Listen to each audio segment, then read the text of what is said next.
ассалому алайкум дӯстон, хуш омадем ба шабакаи мо. Инак дӯстон, чанд дақиқа пеш турнири UFC 254 ба анҷом расид ки дар ҷанги асосии турнир Ҳабиб Нурмагомедов бар зидди Ҷастин Гейҷи вохӯрд ва ҳозир боша абзори ин муҳорибаро пешкаши шумо мекунем.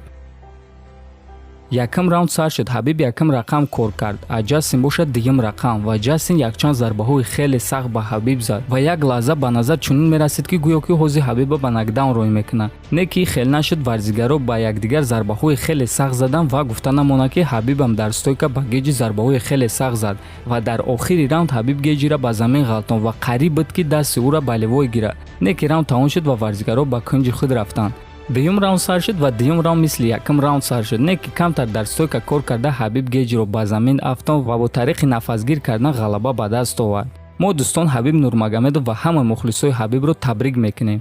Ва як хабари баъди дигар ҳам ҳаст дӯстон, ки баъди муҳориба Ҳабиб Нурмагомедов официально эълон кард ки карьераша ба анҷом мерасонад бо рекорди 29-0 ва 13-0 дар UFC, ҳамчун чемпиони UFC дар вазни сабук, чемпиони бебохт карьераша ба анҷом расон.